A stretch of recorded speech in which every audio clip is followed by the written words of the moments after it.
तो hello fans, welcome to बना prime. पिछले एपिसोड के अंत तक देखा था गुफी बाव की अच्छे खासे इंसल्ट के बाद में वो सबसे रिक्वेस्ट करता है कि सब लोग उसकी मदद करें, लेकिन सबके सब मना कर देते हैं। जेलोंग मना कर देता है और कुनमेन से तो कोशिश भी नहीं करता। फिर एंड में जब वो जेंग से मदद मांगता है तो जेंग मदद के लिए आगे देता है। ये डिसाइड करते हैं कि रात के अंधेरे में जिसने भी गुफी बाव को परेशान करने की कोशिश की है उसको अटैक करके उसे खत्म कर दिया जाएगा। फिर रात के अंधेरे में अपने प्लान को एग्जीक्यूट करते हुए ये लोग आगे बढ़ने लगते हैं। ये सीधे स्नेक आइलैंड के पोर्ट के पास पहुंच चुके हैं। यहाँ पहुंच के इनकी नजर इन दोनों बंदों पर पड़ती है जो कि जगह रखवाली कर रहे हैं। ये दोनों भी इनको इधर की तरफ आते हुए देख लेते हैं। इनसे पूछने लगता है, ब्रदर जेंग और गुफी बाव, आप दोनों यहाँ पर क्या कर रहे हैं? इस पर बाव रिप्लाई करता है, हमने आजकल कुछ ज्यादा ही खाना खाना शुरू कर दिया है। उस खाने की वजह से थोड़ी अपच हो गई है। मेरा मन कर रहा है कहीं पे घूम के आता है। हमारे लिए कुछ घोड़े तैयार कर दो और साथ में एक शिप भी। इन दोनों बंदूकों को पता ही नहीं है कि क्या आतंक मचने वाला है। ये तुरंत ही शिप और घोड़े तैयार कर देते हैं। जैसे दूसरी तरफ हम ड्रैगन विलेज का सीन देखते हैं। यहाँ पर एक किला है जहाँ पर ये बंदा बैठा हुआ है और ये बंदा यंग जोंग है। इसके पास में एक सिपाही आता है और ये वो सिपाही है जिसने गुफा को परेशान किया था। ये यहाँ पर आके पूरी रिपोर्ट देता है कि किस तरीके से एक संगठन इनके ऊपर अटैक कर दिया, इनके कब से लोगों को मार दिया, कुछ घोड़े भी चुरा लिए, लेकिन ये लोग उनको पकड़ नहीं पाए। इसे यंग जोंग को बहुत गुस्सा आता है। उसकी नाकों पर चिल्लाते बोलने लगता है, तुम्हारी इतनी हिम्मत, तुम्हारे इतने सारे सिपाही थे, इसके बावजूद भी तुम लोगों को पकड़ नहीं पाए। इस पे वो सोल्जर बोलता है, नहीं वैसे हम पूरी तरह से नहीं हारे हैं। उनके पास जितना भी सामान था वो सारा सामान हमने लूट के अपने पास में रख लिया है। मतलब थोड़ी बहुत हमारी जीत हो चुकी है। इसमें यंग जोंग बोलता है, बिल्कुल ही फर्क नहीं पड़ता इस चीज से। जब तक तुमने उन बैंडिट्स को नहीं पकड़ा तब तक कुछ भी फर्क नहीं पड़ता। वो सामान तो किसी भी काम का नहीं है। फर्क इस चीज से पड़ता कि तुम उन लोगों को पकड़ लेते और उन सभी को खत्म कर देते। सिपाही कहता है, वैसे ज्यादा घबराने वाली बात नहीं है। वो लोग हमने देखा था स्नेक आइलैंड की तरफ चले गए थे और उनको देख के ऐसा लग रहा था वो इस एरिया के अंदर पूरी तरह से नए हैं। उनको बिल्कुल पता नहीं होगा स्नेक आइलैंड के ऊपर क्या है, वहां पर कितने सारे स्नेक्स है। वो उन सभी का सामना नहीं कर पाएंगे और अगर सामना कर भी लिया तो स्नेक किंग वहां मौजूद है, वो उनको देखते खत्म कर देगा। मुझे तो लगता है अब तक तो वो सभी लोग मारे जा चुके होंगे। तो एक तरह से देखा जाए तो ये भी हमारी जीत ही है। जिस तो यंग जोंग बोलता है, हाँ बिल्कुल इस तरह से तो हमारी जीत हो सकती है। तो फिलहाल के लिए हम लोग को इग्नोर कर सकते हैं। हम ये मान सकते हैं कि वो जितने भी लोग थे वो सबके सब मारे जा चुके हैं। इसके बाद सिपाही आगे बोलता है, वैसे इसके अलावा एक और गैंग है जो कि हाल ही में सक्रिय हुआ है। उसने अपना नाम रखा है अली बाबा और 40 चोर। उनका लीडर का नाम अली बाबा है। वो जरूर से कब ज्यादा खतरनाक हो सकता है, हमें उसके बारे में कुछ सोचना चाहिए। इस पर दूसरा बंदा बोलता है, हो सकता है वो थोड़ा बहुत खतरनाक हो, लेकिन उससे पहले तुम चेंगली के बारे में सोचो। मुझे ऐसा लगता है चेंगली भी यहीं के आसपास में होगा। वो एक बहुत ज्यादा खतरनाक बंदा है और उसके बारे में बहुत सारी इन्फॉर्मेशन चारों तरफ फैली हुई है। वो इतना खतरनाक है कि उसका यहाँ पर होना भी हमारे लिए कब ज्यादा खतरनाक हो सकता है। ये सुकर सिपाही वहां चला जाता है और ये बंदा यंग जोंग पेट के सोचने लगता है, चेंगली तुम कितने खतरनाक हो ये बात मैं अच्छी तरह जानता हूँ और साथ में मैंने ये प्रेडिक्ट कर लिया है कि तुम यहीं पर आसपास में कहीं पर हो। तुम इसी माउंटेन के ऊपर कहीं पर आने की कोशिश करोगे। रिंग ट्राइब की सेना को भी आयरन हम ही प्रोवाइड करते हैं। उनके पास में इतना सारा आयरन हो चुका था कि उनके पास में प्रचुर मात्रा में काफी सारे वेपन्स हो चुके थे और जब उनके पास पूरे वेपन्स थे, अच्छी तरह से आर्मर वगैरह सब कुछ था, जब उन्होंने तुम पर अटैक किया तब भी वो तुम्हें फाइट में नहीं हरा सके। इससे पता चलता है तुम्हारी काबिलियत कितनी ज्यादा है। मैं बस यहाँ पर तुम्हारा इंतजार कर रहा हूँ कि तुम्हारा एक सुराग मुझे मिल जाए और मैं तुरंत तुम्हें पकड़कर तुम्हें खत्म कर दूं। इसके तुरंत बाद दिखते हैं इस किले के बाहर पहले सुराग पहुंच चुका है। जेंग और गुफी बाव दोनों यहाँ पर पहुंच चुके हैं अपना बदला लेने के लिए। यहाँ पे बाव जेंग से बोलता है, यही वो किला है जिसके अंदर वो सारे लोग जाके छुप गए थे। इन्होंने हमारा सामान अंदर चुरा के रख लिया है। हमें किसी भी तरीके से अपना सामान वापस लेना पड़ेगा। इस पर जेंग बोलता है, वैसे अंदर लोग कितने हैं, हमें कितने लोगों से फाइट करनी है? बाव कहता है, ज्यादा लोग नहीं है, मुश्किल से 4-5 हजार लोग होंगे। और ये सुनने के साथ में जेंग के पसीने छूट जाते हैं। वो कहने लगता है, क्या कह रहे हो तुम, 4-5 हजार लोग? मैं यहाँ पर कर क्या रहा हूँ? क्या सच में हमें इन सभी लोगों से फाइट करनी पड़ेगी? क्या ये चीज पॉसिबल भी है? इस पर बाव बोलता है कि सच में तुम डर चुके हो। वैसे मैंने कभी नहीं देखा कि तुम किसी बात से डर चुके हो, लेकिन फिर भी मैं इस बात की रेस्पेक्ट करता हूँ कि तुम यहाँ पर मेरे साथ में आए और मेरा बदला लेने की कोशिश की। मेरे लिए इतना भी काफी है। हम चाहे तो यहाँ से वापस लौट सकते हैं, लेकिन मेरे को डर है तुम्हारे भाई तुम्हारे बारे में क्या सोचेंगे कि तुमने किसी को प्रोटेक्ट करने की सोची और फिर उसके बाद में तुम वापस लौट आए। ये सुनने के साथ में जेंग गुस्सा वापस से बढ़ जाता है। वही ज्वालामुखी से चिल्लाते हुए बोलता है, नहीं ऐसा बिल्कुल भी नहीं होगा।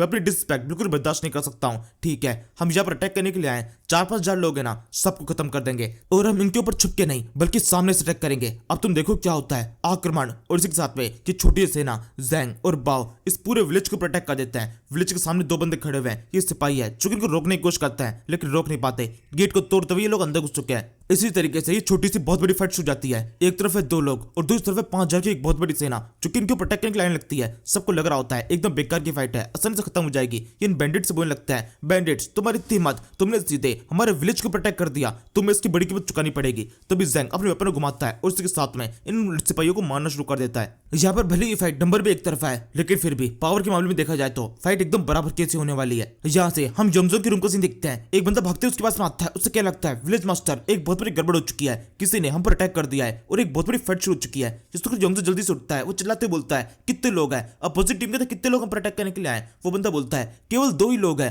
और उन दोनों ने बहुत बुरी तरह से अटैक कर रखा है। योंगजोंग बोलता है क्या बकवास कर रहे हो तुम, क्या तुम्हें शर्म भी आ रही है? 2 लोग तुम पर अटैक करने के लिए आए, इसके बावजूद भी तुमने यहाँ पर आकर मुझे जगा दिया। जाओ जाकर उनको पकड़ो, किसी भी तरीके से पकड़ में आने चाहिए, उन सभी को खत्म कर दो। अगर 2 लोग भी तुम्हें संभल नहीं रहे तो बहुत ही ज्यादा शर्म की बात है। इसकी बात है हमारे इस विलेज के अंदर 4 से 5 हजार लोग हैं, लेकिन इसके बावजूद भी हम उनसे फाइट नहीं कर पा रहे। केवल 2 बंदे अगर तुम पर अटैक करने के लिए आ रहे हैं और तुम ये इन्फॉर्मेशन मेरे पास में लेके आ रहे हो तो तुम लोगों के लिए बहुत शर्म की बात है। अगर तुम लोग उन 2 बंदों को भी नहीं पकड़ पाए तो तुम लोगों के लिए एक बहुत बड़ी कीमत चुकानी पड़ेगी, और ये कीमत तुम लोग नहीं बल्कि मैं चुकाऊंगा। तुम सभी के सर काटकर, या तो वो तुम सभी को मार जाएंगे और अगर तुम लोग बच गए तो मैं तुम सभी को मार दूंगा। ये कहते योंगजोंग इस टाइम मुझे तो गुस्सा आ रहा होता है, वो अपने किले से बाहर निकलता है। उसकी नजर पड़ती है कि किस तरीके से इन 2 बंदों ने पूरी सेना को रथेड़ रखा है। यहाँ पर गुफी बाव पूरी सेना को दिखते हुए बोलने लगता है हमें किसी भी तरीके से उस बंदे को ढूंढना पड़ेगा जिससे मुझे अपना बदला लेना है। वो अजीब से कपड़े पहने हुए था, एकदम सोल्जर के कपड़े, इसके अलावा उसकी दाढ़ी भी थी। इस पर जैंग बोलता है क्या बकवास कर रहे हो तुम, एक सोल्जर पहने हुए कपड़े और इसके अलावा दाढ़ी, ये कोई अजीब चीज थोड़ी है। यहाँ पर जितने भी लोग हैं उन सभी ने वैसे कपड़े पहन रखे हैं और लगभग सबकी दाढ़ी है।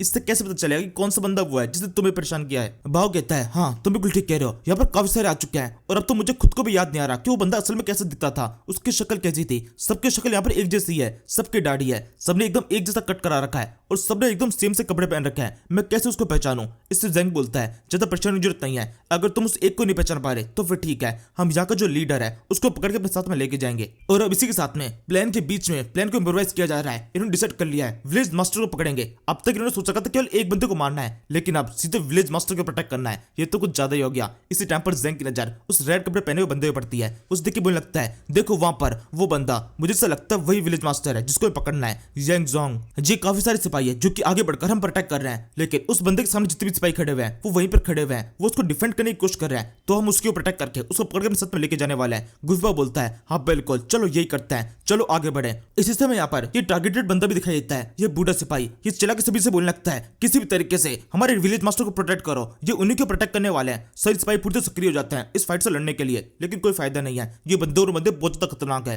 किसी भी सिपाही के अंदर इतनी पावर नहीं होती कि किसी भी तरीके से इन दोनों को रोक सके। ये आसानी से पूरी सेना को चीरते हुए इस बंदे योंगजोंग के पास से पहुंच जाते हैं। योंगजोंग बुरी तरह घबरा जाता है, वो किसी तरह खुद को बचाने की कोशिश करता है, लेकिन जैंग के हाथों से खुद को बचा नहीं पाता। जैंग एक छोटे बच्चे की तरह उसको उसकी गर्दन से उठा लेता है और फिर कहने लगता है बाओ चलो यहाँ चलते हैं, विलेज मास्टर को हमने पकड़ लिया है। योंगजोंग कहता है बैंडिट मुझे छोड़ दे वरना तुझे एक बड़ी कीमत चुकानी पड़ेगी। इसी टाइम पर उसके मुंह पे एक रख के मुक्का पड़ता है। ये मुक्का जैंग ने मारा है और मुक्का पड़ने के साथ में इस बंदे के होश उड़ जाते हैं। ये बेहोश हो चुका है, अब तो उसको लेके जाना और भी ज्यादा आसान हो चुका है। जैंग इसको अपने घोड़े पटकता है और बाव से बोलता है अब मुझे लगता है हमें चलना चाहिए। ये सिपाही लगातार आते जा रहे हैं और उनका नंबर बहुत ज्यादा बढ़ चुका है, इससे पहले कि और ज्यादा बढ़े यहाँ से निकल लेते हैं। इसी के साथ ही इन दोनों का एग्जिट प्लान सक्रिय हो जाता है, जो कि असल में है ही नहीं। इन्होंने कुछ नहीं सोच रखा था प्लान में करना क्या है, ये बस अटैक कर दिए और अटैक करके अब यहाँ से निकल रहे हैं। विलेज मास्टर को उठा लिया मजे वजह में। यहाँ की सारी सेना इनको रोकने की कोशिश करती है। जैंग बाव से बोलता है बाव बस मेरे पीछे आते रहो, मैं रास्ता बनाता हूँ और तुम उस रास्ते को फॉलो करते जाना। और इसी के साथ में पूरी सेना को चीरते हुए ये लोग तेजी से बाहर निकलते हैं। किसी भी सिपाही के अंदर अभी भी इतनी पावर नहीं है कि इनको रोक सके।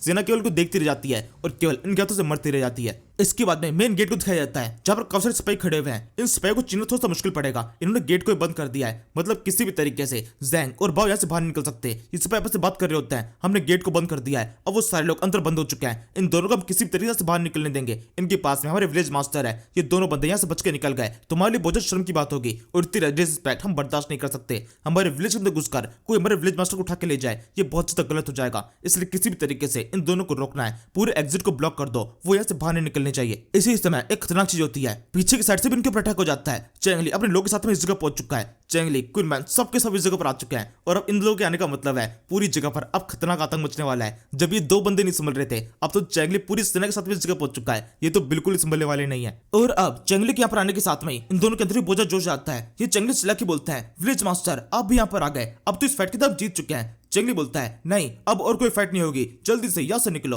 और इसी के साथ में सभी लोग यहाँ से निकल जाता है। पीछे की साइड पूरी सेना चिल्ला रही होती है उनका पीछा करो उनका। वो बिल्कुल वैसे निकल ही नहीं चाहिए, लेकिन इनका चिल्लाना केवल चिल्लाने बन के रह जाता है। कोई भी सिपाही किसी भी तरीके से इनको रोकने के लिए कुछ भी नहीं कर पाता। चेंगली पूरी सेना को चीरते हुए जैंग और इन दोनों ने जो आतंक मचाया उसके बाद में ये सबके सब यहाँ से निकल चुके हैं। ये फाइट बहुत जबरदस्त रही, केवल कुछ ही मिनटों के अंदर इन्होंने पूरे विलेज की सिक्योरिटी की मचा दी है। अब जरूर से गुफा को शांति मिल गई होगी। वैसे असली दिक्कत तो अब यहाँ से होने वाली है, हम सीधे गैदरिंग हॉल का सीन देखते हैं टोड विलेज के अंदर, जहाँ पर ये दोनों शांति से खड़े हुए हैं। बड़ी शर्म आ रही होती है इनको। चैंगली इनके ऊपर बहुत ज्यादा भड़का हुआ है, इनके ऊपर चिल्ला रहा होता है, ये सब कुछ तुमने क्या किया, ये बहुत ज्यादा गैर जिम्मेदार हरकत थी। तुम सभी के पास में स्पेशल पावर्स है, तुम सभी को विलेज के अंदर स्पेशल ओहदा प्राप्त है, इसके बावजूद भी तुम लोग इस तरह की हरकत कर रहे हो, ये बहुत ज्यादा गलत चीज थी। वैसे मुझे ये बताओ एग्जैक्टली किसका प्लान था? इसमें जैंग और गुफबा दोनों एकदम शांत रहते हैं। वैसे नीचे के साइड में जंगलों में पड़ा हुआ है, इसको रस्सी से पूरी तरह से बांधा हुआ है और ये शायद से बेहोश भी है। इस बंदे को पकड़ना तो इनके प्लान का पार्ट था भी नहीं, ये बेकार में पकड़ा गया। इस टाइम पर लू भाई चैंगली के पास में समझाने की कोशिश करता है, थोड़ा शांत हो जाओ, एकदम आराम से बात करो, ये अपने ही लोग हैं, इनके ऊपर चिल्लाने की जरूरत नहीं है। चैंगली बोलता है तुम दोनों को मैंने बताया था हमारे विलेज के कुछ अपने रूल्स होते हैं और उन रूल्स को हर किसी को फॉलो करना पड़ता है, लेकिन तुमने रूल्स को तोड़ने की एक बहुत बड़ी गलती की है। तभी स्ट्रेटेजिस्ट धीरे चैंगली के पास में आकर बोलता है वैसे रूल्स कब बनाए थे हमने? क्या हमारे विलेज के अंदर कोई रूल्स भी है और आपने उसके बारे में मुझे क्यों नहीं बताया? इस पर चैंगली का मुंह तर जाता है, क्योंकि सच में विलेज मास्टर ने अब तक कोई रूल बनाया नहीं है। ये अभी भी तो विलेज सेटअप हुआ है, यहाँ पर कोई भी रूल नहीं है, सब लोग अपनी मर्जी से जो चाहे वो कर सकते हैं। चैंगली अभी भी इस बारे में सोच रहा होता है। स्टडीज आके बोलता है हमने अभी तक कोई रूल बनाया नहीं है, इसके हिसाब से इन्होंने कोई रूल तोड़ा नहीं है, तो मतलब जो कुछ भी है वो सब कुछ ठीक है, ये दोनों सेफली यहाँ पर आ चुके हैं, बस इसी से फर्क पड़ता है, अब इन दोनों को जाने देना चाहिए। चैंगली बोलता है नहीं, रूल्स होते हैं, भले रूल बनाया नहीं गया हो, लेकिन फिर भी मैंने मना किया था, इसके बावजूद भी अटैक किया गया, इसकी सजा तो मिलनी चाहिए। इनको हब से हर रोज 100 सिटअप्स करने पड़ेंगे, 100 पुलअप्स करने पड़ेंगे, 100 पुशअप्स करने पड़ेंगे और इसके अलावा 16 मील की रनिंग करनी पड़ेगी और ये सब कुछ हर रोज होगा जब तक इनके 6 पैक एब्स नहीं आ जाते। और इसी के साथ में चैंगली ने इन दोनों को सजा सुना दी है, दोनों का मुंह तर जाता है। चैंगली आगे बोलता है वैसे इतना ही नहीं, एक और सजा मिलेगी। गुफी बाओ मुझे पता है इस सब के अंदर पूरी प्लानिंग तुम्हारी थी, तुम इसके मास्टरमाइंड हो, तो तुम्हें अलग सजा मिलेगी। अब से हर रोज तुम टॉयलेट साफ करोगे। और अब इसके बाद में जो गुफा का मुंह तर जाता है वो तो बहुत ज्यादा खतरनाक है। सारी सजा एक तरफ और यहाँ पर टॉयलेट साफ करना, ये तो कुछ ज्यादा खतरनाक है। ये सारे बैंडिट्स है, ये पता नहीं किसी तरह से क्या चीज करते हैं और ये तो बहुत ज्यादा खतरनाक होने वाला है। इसी तरीके से पूरी सजा सुनने के बाद में ये लोग यहाँ से बाहर निकलते हैं एकदम निराश होकर। इस चैंगली के पास में आके बोलने लगता है मुझे लगता है इतनी सजा देने की जरूरत नहीं थी, आपको इनको इतना डांटना नहीं चाहिए था। देखिए किस तरीके से इनका मुंह उतर चुका है। चैंगली बोलता है क्या सच में इनका मुंह उतर चुका है? तुम्हें ऐसा लगता है? इसके जस्ट अगले सेकंड बाद हम देखते हैं ये लोग इस रूम से बाहर निकलते हैं। बाहर के साइड में सारे लोग इसका इंतजार कर रहे हैं और इनके चेहरे के ऊपर एक बड़ी स्माइल जाती है, एक विजेता वाली स्माइल। सबके सब इनके नाक में नारे लगाने लगते हैं कि कमाल ही कर दिया, जिस तरीके से तुम लोगों ने इस विलेज को प्रोटेक्ट किया वो तो बहुत ही जबरदस्त था। इनके नाम के हाउल्ले मच जाते हैं और ये लोग भी बुरी तरह भूल जाते हैं कि अभी कुछ सेकंड पहले ये तरह शर्मिंदा हो चुके थे और इनको शर्म आ रही थी, इनको सजा मिली है, सब कुछ भूल चुके हैं। ये लोग मस्त मजे करने लगते हैं। इन दोनों ने टोड विलेज के अंदर एक अलग ही डेमो सेट कर दिया है। भले इनको सजा मिल चुकी है लेकिन इसके बावजूद भी इनको सब पता है इन्होंने जो किया है उसके बदले में जो सजा मिली है वो सजा तो बहुत ज्यादा कम है, आसानी से झेली जा सकती है। इनके चेहरे के ऊपर इतनी बड़ी स्माइल होती है जो किसी भी तरह से कम नहीं हो सकती। वैसे अभी इस टाइम पर जो लोग इनकी वाहवाही कर रहे हैं वो भी कुछ टाइम बाद में इनको अलग से इंस्पायर भी करने वाले हैं। हम कुछ देर बाद में इनको भागते हुए देखते हैं। इनको असल में सजा मिली है, उस सजा को एक्सेप्ट कर रहे हैं। 16 माइल हर रोज भागना है जो कि एक बहुत बड़ी सजा होती है। सब लोग इनको देख रहे होते हैं इसे भागते हुए, इन लोग की हालत खराब हो चुकी है, एकदम कुत्ते की तरह हाफते हुए बोल रहे होते हैं हमें प्लीज थोड़ी देर रुक जाने दो, क्या हम रुक सकते हैं? इस पे वो लोग चिल्ला के बोलते हैं नहीं बिल्कुल भी रुक सकते, हम तुम्हें देख रहे हैं, अगर तुमने रुकने की कोशिश की तो हम विलेज वासियों को जाके बता देंगे कि तुम वहां पर रुक गए थे और तुम्हें सजा और ज्यादा बढ़ा दी जाएगी, इसलिए लगातार भागते रहो, तुम भाग सकते हो, 16 मील कंप्लीट करो। ये कहते हुए लोग लगातार हंस रहे होते हैं और देर गुफबा बोलता है तुम लोग बहुत ज्यादा घटिया हो, जिस टाइम पर हमें यहाँ पर डांटा जा रहा था तब भी तुम लोग हंस रहे थे, फिर जब हम तुम लोगों से बात कर रहे थे तुम लोगों के सामने खुश हो रहे थे तब भी तुम लोग हंस रहे थे, और अब जब हमें सजा मिल रही है हम इधर उधर यहाँ पर अकेले भाग रहे हैं तब भी तुम लोग हंस रहे हो, मतलब किसी को भी हमारा सपोर्ट नहीं करना है, बस सबको मजे लेना है। चैंगली भी इस टाइप के लोगों को देख रहा होता है और देख देख के सोचने लगता है इन लोगों के लिए कुछ तो करना ही पड़ेगा। इस तरह की हरकतें और भी लगातार कई बार हो सकती है, इनको मैंने बहुत कम सजा दी है, मेरे को अब रूल्स बनाने पड़ेंगे, ये जरूरी है हमारे विलेज के लिए। अगर यहाँ पर रूल्स नहीं होंगे तो और भी काफी से लोग इस तरह की हरकतें कर सकते हैं और हमारे विलेज के लिए दिक्कतें बहुत ज्यादा बढ़ सकती है। लेकिन रूल्स बनाना भी बिल्कुल आसान काम नहीं है, मुझे रूल्स बनाने पड़ेंगे बिल्कुल इस तरीके से कि इनको किसी को भी ऐसा न लगे कि मैं उनके ऊपर कोई बॉन्ड डालने की कोशिश कर रहा हूँ या फिर उनको कंट्रोल करने की कोशिश कर रहा हूँ, और मेरे को उनके ऊपर सजा भी लगानी पड़ेगी और वो सजा भी ऐसी होनी चाहिए जिनको कंप्लीट किया जा सके और सजा ऐसी हो जिसको लोगों को सुन के डर भी लगे। चैंगली यही सब कुछ सोचते हुए सिस्टम विंडो की तरफ देख रहा होता है और अब इसी के साथ में इस सीरीज का एपिसोड भी खत्म होता है। Thank you for watching. तू मेरा बेटी तू है, अपनी बेटी तू है, समंदर सी दुनिया भावना में बह गया मैं।